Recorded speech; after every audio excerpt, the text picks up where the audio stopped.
Hello there people, this is Steve Birkin of Hybropsyche. I'm doing this video basically just to talk about my books, because here they are, yes indeed, and to talk about the new book that will be coming soon, but also just to sort of answer kind of regular questions I get asked. So, the first question is, why Hybropsyche? I have sort of answered that in other videos or interviews. Most authors have pseudonyms and it's the 21st century, so why do we have to stick to a sort of a first name, surname situation? And Hybropsyche again was back in the day when I was doing the music, that's what my name was then. And in regards to this video, even though the YouTube channel's called S Hybro, it is quite an umbrella term because it deals with the other things that I've done, presentations, etc., the music, presentations on music, and a few sort of things I've just started doing is kind of like disability awareness, etc. You may have gathered that I'm visually impaired, so right, and again, the disability awareness thing is about raising awareness. It's not about doing aggressive kind of protests, etc., because I've been mainstream all my life, and I think that society is actually going backwards when it comes to understanding in all sorts, all sorts of targeted groups, as it were. Which kind of leads me on to another question that people have said about, I always seem to sort of do prejudice in my books. I do cover it. None of my stories are about prejudice, but they are sort of, there will be elements in there because it's real, because prejudice is real, and we're all guilty of it. Everybody's got prejudice. I've got prejudice. And yeah, the other aspect of it, spirituality. I do cover spirituality in my books as well. I don't preach, I just have spirituality in there. I am kind of a spiritual person. I was sort of grew up Salvation Army sort of parents, etc. We went to Sunday school when we were kids. I think that certain faith has kind of stuck with me in a certain way. I think the best way to describe me is a kind of agnostic humanist. So yeah, all my books contain the sort of spiritual aspect, but again, not preaching, not saying, I don't attack religion or anything like that. I've no interest in getting involved in those kind of discussions at all. I'm hoping that I respect people's beliefs throughout anything that I do. Another question, why have you gone self-published? Simple reason, there's been a stigma attached to self-publication. And what people end up saying is, well, the people in ivory towers who are already published or probably been famous anyway and get published without having to jump through any hoops. Oh, well, if someone's self-published, then they can publish any old scrawl. I don't believe my work is scrawl. I'm going to be very un-English and say I believe my work is good enough to be out there. And yeah, I know that's not very English, but we don't celebrate success enough, and and our endeavours and our achievements. Our American friends do it better than what we do. We call it English reserve not to do it, but I think we spend more time bitching rather than being modest these days, I think. So there's my rant. Other reasons, I've been in the rat race 30 years. I've had nothing but knockbacks. I did try going through normal publication routes early on when I started writing, and didn't get anywhere. And in a strange kind of way, I'm glad I didn't, because the story I wrote then, when I think back on it, just kind of makes me cringe. So hopefully my new works are better than that. So anyway, let's go on to the books. My first book is Steely Amelia. My camera's froze, but I think it's still recording. Yeah, so this book is my first one, published in 2016. The gist of the story is she Steely, or is it just because of how people judge her? She is a kind of an introvert character, but not always. She starts life... Well, the beginning of the book starts of a kind of an aftermath situation where she's kind of sat in a boozer sort of alcoholic, you know, just sitting on drinking on her own. Nobody likes her. She doesn't like them. She's adopted the nickname Steely Amelia throughout her life in various situations. And what I did say, forgot to say that, I did set myself the challenge of writing in a female point of view in the first person in this.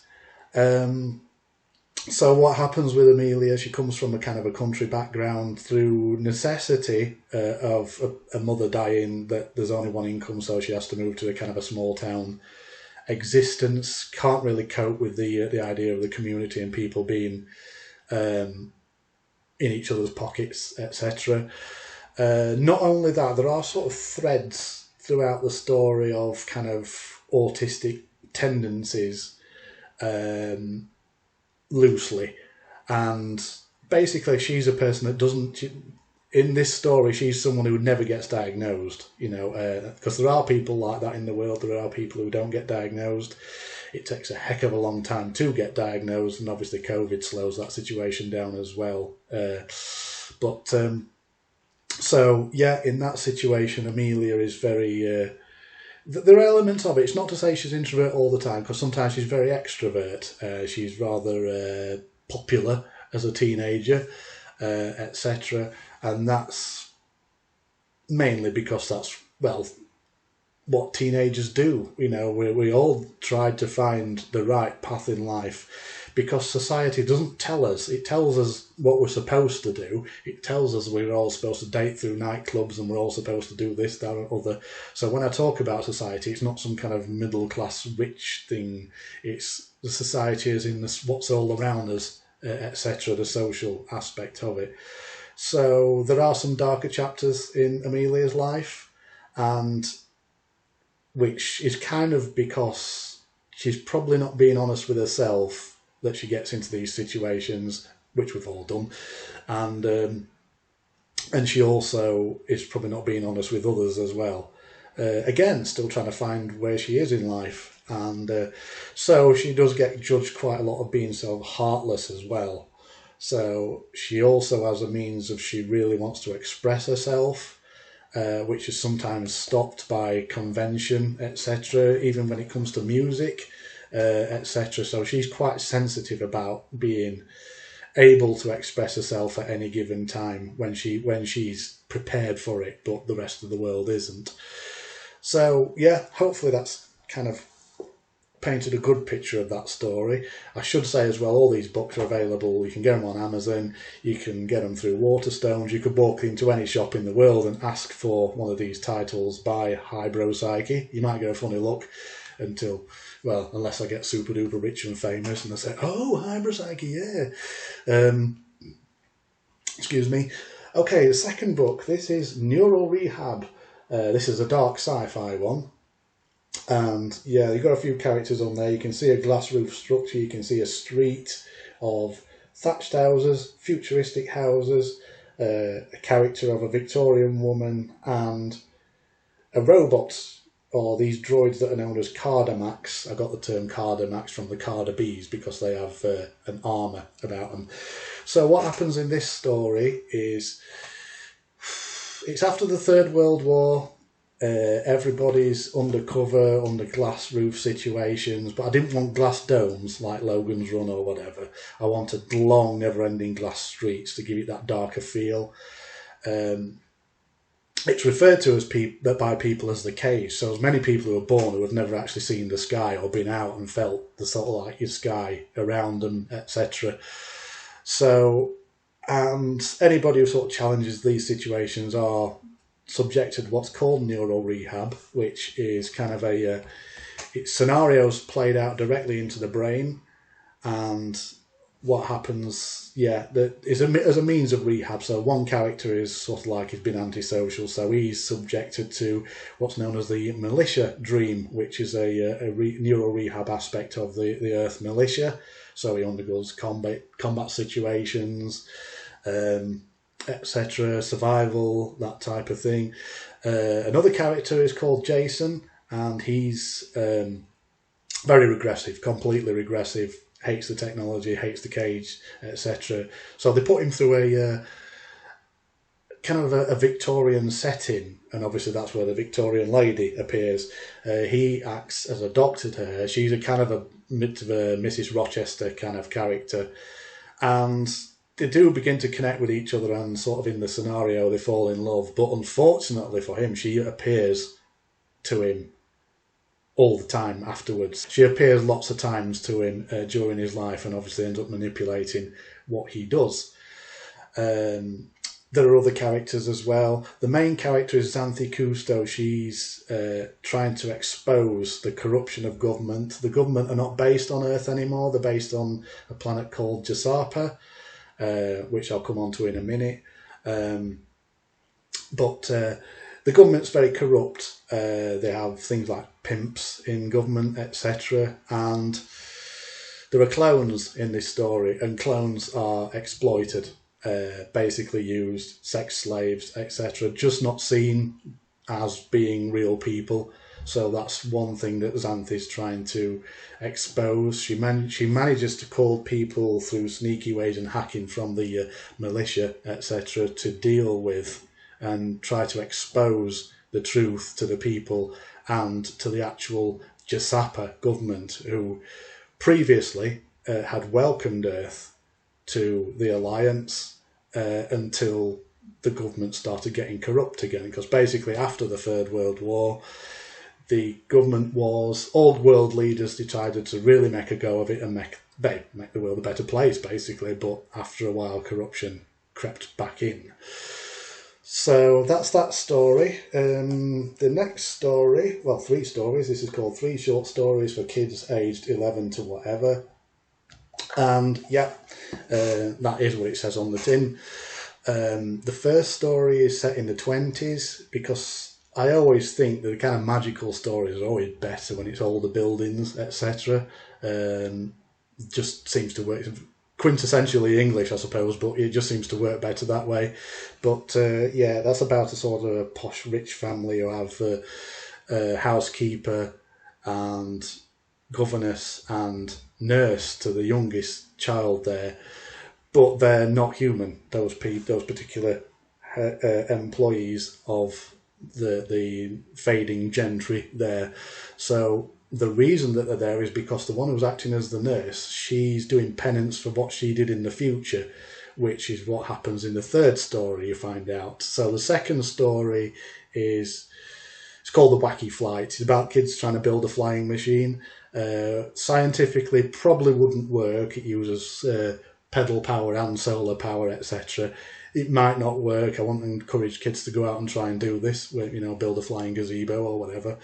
But it does include one of the characters called Jackby, who the only reason the vehicle is able to fly and in a safe sort of way is because of his influence. He doesn't realise he has this kind of influential powers until the last story, which is Jackby's Destiny, which has got lots of labyrinth type, different situations, lots of colourful characters. One particular character is the kind of goblin-like character on there called Sutto. Also, you can see the blue-haired character. That is, she is the keeper of the kind of labyrinth, and she's flatulent as well.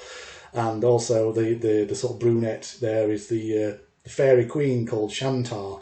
So yeah, all those characters appear in the Jackby's Destiny, and plus some other very colourful characters. So hopefully quite an entertaining story. It's got some dark bits in there as well, which is why I probably set the age limit probably higher than what it needed to be, but just trying to be safe there. So yeah, those are those books. I will just talk about the new book that's about to come out. It's just with the typesetters at the moment, and that is a sequel to Neuro Rehab. And which is called Sparks of the Javelin, and that one is, it's a few years on. I'll not tell you too much, obviously, unless you've read the first book. It would spoil it. But yeah, there are more space battles in this one. There are more sort of colourful ships and, you know, battle cruisers, etc. I will touch on the Jasapa again, because what happened with that particular alien species, They have a caste governed system, which is worker, science, warrior and spiritual castes. They worship life more than probably what humans do. So they're not as keen on killing as what we are. Obviously, they do have a warrior caste because, as we all know, any utopia still needs to be guarded. I think we learnt that in Next Generation quite. But also, yeah, another aspect of the Jasapa is they have 3 genders. So there's a male, a cogenitor and a female. I've kind of done this deliberately because basically when it comes to LGBT, etc., it's been covered in Star Trek, but there was 2 sort of episodes of Star Trek that were unfortunate, had sad endings about people who were, if you like, intersex. So in this sort of situation, there's a character called Vias, and they are the Jasapa commanding one of the Earth battle cruisers. They are compassionate, a good leader, strong and beautiful, basically. I wanted to make a strong, positive intersex, or more widely, LGBT character. Unfortunately, what I'd also say in the sequel is that more of the old prejudices are starting to resurface, because I think that's what's happening in our society at the moment. There might be more disabled people out there in the world. There might be more BAME people out there in the world. There might be more LGBT people out there in the world. And I mean, when I say out there in the world, I mean actually, out in the streets and out socially, etc., and mixing more. But it doesn't mean to say that discrimination has stopped. I certainly think it's got worse. So that's kind of covered in the sequel to Neural Rehab. That the sparks of the javelin. So yeah, I wanted to sort of cover that and in that sort of situation. But yeah, again, there's also sort of spirituality comes into it. So yeah. Sparks of the Javelin, bit more political than perhaps the other stories, but hopefully in a positive way, or as in trying to sort of deal with discrimination and sort of speak about, how foolish discrimination is. And everybody's got prejudice. I've got prejudice. There's no such thing as a person who doesn't have prejudice. And I think that's one thing that we need to be more mindful of in our lives and our pursuits. So yeah, I'll get off my soapbox now. Hopefully Sparks of the Javelin will be out before the end of November, and hope this has been worthwhile, and thanks for watching. Please comment below. I know lots of people have been commenting on the video I did on the starships, whether they agree with me or not, etc. But that's obviously that's perfectly fine. You don't have to. And yeah, please subscribe. I've just suddenly got lots more subscribers, so thank you very much for that, everybody. I will try to keep up. But yeah, please comment on any of this and etc. So yeah, speak soon, and